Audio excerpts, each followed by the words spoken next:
Hello नमस्कार साथियों, आप सभी का स्वागत है एग्जाम टॉप 2 क्लासेस में। आज का टॉपिक जैसा कि रहा है राजस्थान जीके का, उसी प्रकार पिछली कक्षा में भी हमने उस राजस्थान का सामान्य एक परिचय के बारे में देखा था और आज की क्लास में देखने वाले हैं राजस्थान की अवस्थिति एवं विस्तार के बारे में। बीएसटीसी 2022 और बीटीटी के लिए महत्वपूर्ण जीके रहेगा और सभी कंपटीशन एग्जाम की तैयारी कर रहे हैं उनके लिए भी इंपॉर्टेंट क्लास रहने वाली है। इसके बारे में डिस्कस करते हुए आगे बढ़ेंगे। ये चार आपको टॉपिक स्क्रीन पर दिख रहे हैं, स्थिति, विस्तार, आकार और स्थलीय सीमा। इन चारों टॉपिक को कवर करते हुए इस क्लास को समाप्त करेंगे और इसी पर आधारित क्लास बनाई गई है। तो चलिए बढ़ते हैं आगे। इससे पहले आपको बता दूं कि यदि हमारे टेलीग्राम ग्रुप से जुड़ना चाहते हो तो एग्जाम टॉप 2 क्लासेस ऑफिशियल लिखकर आप सर्च कीजिए, तुरंत आपके सामने आ जाएगा पेज और इसी या डिस्क्रिप्शन बॉक्स में मैंने लिंक दिया है, उस पर क्लिक करके जुड़ सकते हैं। तो वहां पर आपको सभी प्रकार की नोटिफिकेशन मिल जाएगी, हर प्रकार की जो भी नई नोटिफिकेशन आ जाएगी वो वहां पर उपलब्ध हो जाएगी। चलिए अगला देखते हैं। स्थिति के बारे में सबसे पहले राजस्थान की स्थिति के बारे में क्लियर करते हैं। इसके बारे में विस्तार, आकार और स्थलीय सीमा के बढ़ते हुए क्रम को आगे बढ़ेंगे। तो सबसे पहले स्थिति को क्लियर करते हैं कि राजस्थान की वर्तमान में स्थिति किस प्रकार है, किस दिशा में है, कौन सा इनका क्षेत्रफल है, जनसंख्या की दृष्टि से जो भी होगा इसमें क्लियर करने वाले हैं, तो हमारे साथ जुड़े रहिए। देखिए साथियों कि राजस्थान भारत के उत्तर पश्चिमी भाग में स्थित है, ये बात तो क्लियर है। यदि थोड़ी हम दिशा की ओर अपना ध्यान लगाए तो यहाँ पर उत्तर और ये दक्षिण हो गया और ये हो गया पूर्व और यहाँ पर पश्चिम हो गया। ठीक, ये पश्चिम हो गया। तो राजस्थान उत्तर पश्चिमी भाग में स्थित है, तो यहाँ पर राजस्थान स्थित है। ये क्लियर बात इस हेडिंग से जो पॉइंट से क्लियर हो गई, उत्तर पश्चिमी भाग में स्थित है। अब देखिए क्षेत्रफल की दृष्टि से राजस्थान देश का सबसे बड़ा राज्य यानी प्रथम स्थान रखता है। कौन सा राज्य है? राजस्थान। क्षेत्रफल की दृष्टि से तो क्षेत्रफल कितना है? 3,42,239 वर्ग किलोमीटर। यह बात कंप्लीट हो गई। जितने भी अब इनसे प्रश्न बनेगा तो आपको ये नहीं होना चाहिए कि मुझे ये नहीं आता, क्योंकि एक बार आपने देख लिया है। देखिए अगला, जनसंख्या की दृष्टि से देश का 7वां बड़ा राज्य राजस्थान है। जनसंख्या की दृष्टि से देश में 7वां बड़ा राज्य राजस्थान है, ठीक, भारत के अंदर। अब बढ़ते हैं आगे। अब थोड़ा राजस्थान का अक्षांशीय विस्तार देखते हैं, इसके बाद देखेंगे देशांतरीय विस्तार। तो अक्षांशीय विस्तार देखे चले। अक्षांशीय विस्तार कितना है राजस्थान का, प्रश्न पूछ सकते हैं आपसे। तो आपको बताना होगा कि 23 डिग्री 3 मिनट उत्तरी अक्षांश से 30 डिग्री 12 मिनट उत्तरी अक्षांश, यानी बड़ी संख्या को छोटी संख्या में माइनस करें तो कुल अक्षांशीय विस्तार कितना आएगा? 7 डिग्री 9 मिनट। ठीक, ये बात आपको क्लियर हो गई। अब देखिए ये हो गया राजस्थान का अक्षांशीय विस्तार। अक्षांशीय विस्तार हो गया और कुल अक्षांशीय विस्तार कितना है? 7 डिग्री 9 मिनट। अब देखिए राजस्थान का देशांतरीय विस्तार। देशांतरीय विस्तार कितना है? 69 डिग्री 30 मिनट पूर्वी देशांतर से 78 डिग्री 17 मिनट पूर्वी देशांतर है। और इनमें से बड़ी संख्या में से छोटी संख्या को माइनस करें तो कुल देशांतरीय विस्तार कितना आएगा? 8 डिग्री 47 मिनट। ये बात आपको क्लियर हो गई। अब यहाँ पर यदि कोई प्रश्न पूछे आपसे कि इसके अक्षांशीय विस्तार की सीमा मतलब बताइए, विस्तार बताइए और देशांतरीय विस्तार बताइए, तो आपको इससे कोई डाउट क्लियर हो जाएगा। अब देखिए आपको ध्यान किधर देना है।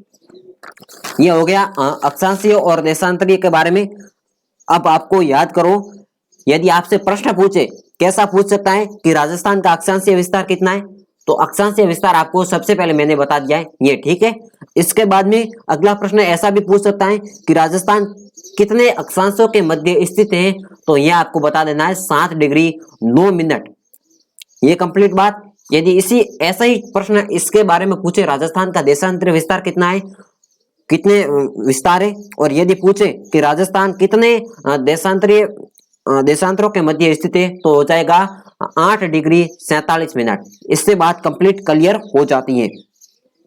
अब याद करो थोड़ा साथियों, ये कंप्लीट होने के बाद अगला प्रश्न रहेगा हमारा, देखो टॉपिक हेडिंग रहेगी विस्तार। विस्तार के बारे में तो बहुत ही स्थिति वही राजस्थान का किस प्रकार से विस्तार है। तो यदि हम शुरुआत करें कि उत्तर से राजस्थान की शुरुआत कहाँ से होती है, तो ये गंगानगर का कोना गांव है, कोना गांव है, वहां से शुरुआत होती है। और दक्षिण में बोरकुंड गांव, बांसवाड़ा। यदि पूछे आपसे प्रश्न के दक्षिण के अंदर राजस्थान की शुरुआत होती है तो बोरकुंड गांव हो जाएगा बांसवाड़ा के अंदर। कटरा गांव जैसलमेर रोसम तहसील के अंदर स्थित है। कटरा गांव वो हो जाएगा इसका पश्चिमी बिंदु, और हो जाएगा पूर्वी बिंदु सिलावट गांव धौलपुर के अंदर। ये बात कंप्लीट है।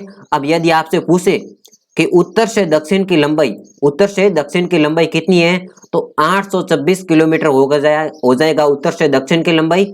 यदि पूछे आपसे कि पूर्व से पश्चिम की लंबाई कितनी है, तो 869 किलोमीटर ये हो रह जाएगा। अब देखियो, इसके अंदर ध्यान देने की ये बात है कि आपसे यह भी प्रश्न पूछ सकता है कि राजस्थान का उत्तरी अक्षांश कितना है। राजस्थान का उत्तर में जो बिंदु है वो कितना अक्षांश पर स्थित है, तो 30 डिग्री 12 मिनट ये हो जाएगा।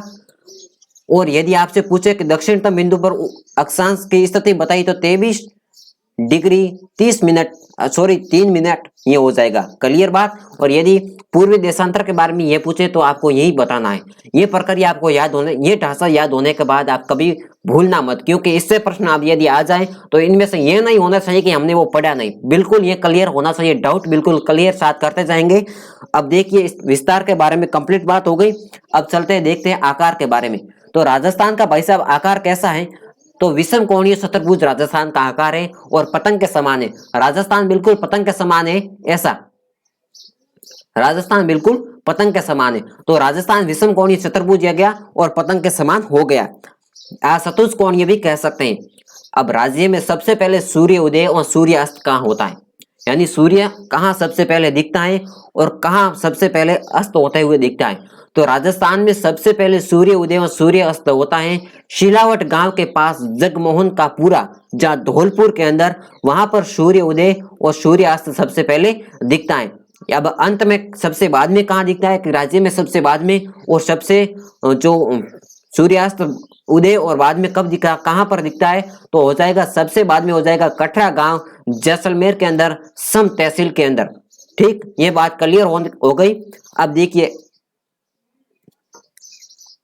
अब राजस्थान में सूर्य की सीधी किरणें बिल्कुल तिरछी नहीं, सीधी सीधी किरणें कहां पड़ती हैं, तो हो जाएगा साथियों सही, देखो बांसवाड़ा के अंदर। बांसवाड़ा के अंदर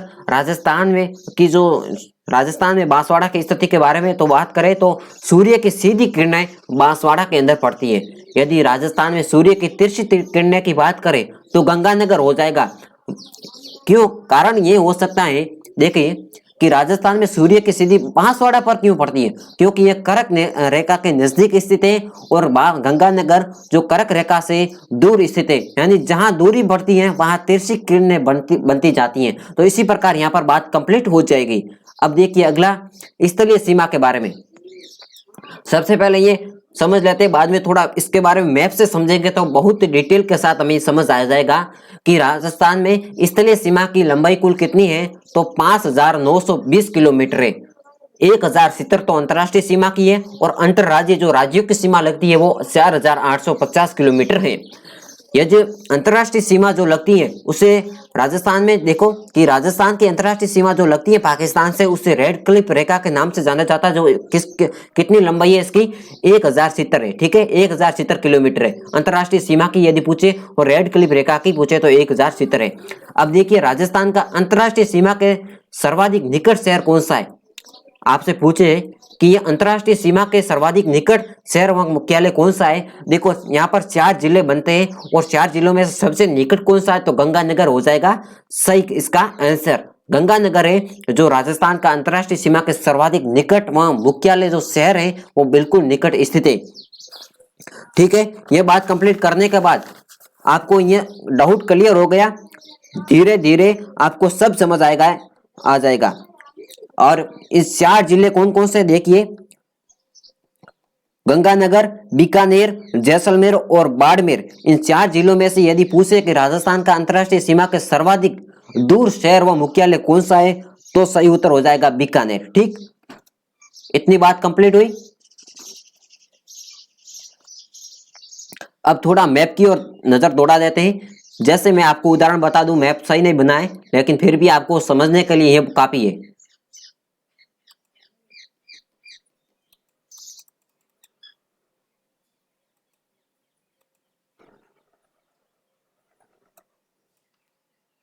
यहां पर ये मैप बना दिया राजस्थान का। ठीक है, तो बाकी क्लियर स्थिति हो जाती है। तो यहां से हिंदूमल कोट गंगानगर से स्टार्ट होती है अंतरराष्ट्रीय सीमा। अंतरराष्ट्रीय सीमा यहां से होते हुए बीकानेर, जैसलमेर और बाड़मेर तक आती है। तो यहाँ पर 1070 किलोमीटर अंतर्राष्ट्रीय सीमा की लंबाई है, जिसे रेड क्लिफ रेखा के नाम से राजस्थान में अंतर्राष्ट्रीय सीमा का नाम है रेड क्लिफ, जो 1070 किलोमीटर है। तो ये तो हो गया यहाँ पर अंतर्राष्ट्रीय सीमा जो पाकिस्तान से लगती है, पाक से, ठीक है। अब ये स्थिति क्लियर हो गई, यहाँ पर कोई डाउट होने की जरूरत नहीं है, क्योंकि हिंदूमल कोट जो कहाँ से शुरुआत होती है, गंगानगर का एक गांव है हिंदूमल कोट, और वहां से शुरुआत होकर बीकानेर, जैसलमेर और जैसलमेर से होते हुए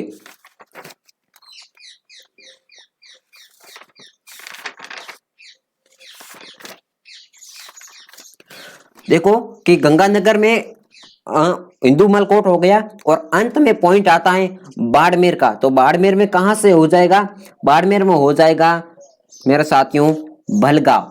भलगांव इसका अंतिमतम बिंदु है, अंतर्राष्ट्रीय सीमा का, अंतर्राष्ट्रीय सीमा का अंतिमतम बिंदु है। ठीक, कंप्लीट ये बात हो गई। अब बात करूं तो अंतर्राज्यीय सीमा की, तो यहाँ से शुरुआत होती है पंजाब से, सबसे पहले पंजाब हो गया, फिर हो गया हरियाणा, हरियाणा के बाद आ जाती है उत्तर प्रदेश की, और उत्तर प्रदेश के बाद आ जाते हैं मध्य प्रदेश, मध्य प्रदेश के कंप्लीट होते गुजरात लग जाती है। तो ये कंप्लीट हो गए अंतर्राज्यीय। तो इनकी सीमा कितनी है, अंतर्राज्यीय सीमा कितनी है, तो अंतर्राज्यीय सीमा है 4850, मैंने पहले आपको बता दिया है किलोमीटर। कौन कौन सा, गुजरात, मध्य प्रदेश, उत्तर प्रदेश, हरियाणा, पंजाब। यदि क्रम से देखें तो पंजाब, हरियाणा, उत्तर प्रदेश, मध्य प्रदेश और गुजरात, ये हो गया अंतर्राज्यीय की सीमा राजस्थान से लगने वाली। यदि आपसे पूछे कि राजस्थान की सबसे लंबी सीमा कौन से राज्य से लगती है, तो आपको बता देना है मध्य प्रदेश से। और यदि पूछे आपसे कि कम, यानी राजस्थान की सबसे कम सीमा किससे लगती है, तो पंजाब से। ये बात क्लियर हो गई। तो साथियों, इस क्लास में हमने समझा राजस्थान की अवस्थिति और विस्तार के बारे में, और ऐसे ही टॉपिक हम लगातार इस क्लासेस पर अपलोड करते रहेंगे। तो हमारे साथ जुड़े रहने के लिए चैनल को सब्सक्राइब कर दे और एक बार शेयर कर दीजिए, ताकि आपका भी और हमारा भी सहयोग बन सके, ठीक। और यदि टेलीग्राम ग्रुप से जुड़ना चाहते हो तो मैंने पहले से बता दिया कि एग्जाम टॉप 2 क्लासेस को सर्च करके वहां पर आप जुड़ सकते हो, और वहां पर सभी प्रकार की आपको नोटिफिकेशन मिल जाएगी। जान बढ़ती कोशिश में हम आपके पास संपर्क करने की और आपकी जो समस्या है उसको सुलझाने की प्रयास करेंगे, ठीक। धन्यवाद, मिलते हैं कोई नेक्स्ट क्लास में, तब तक हमारे साथ बने रहिए।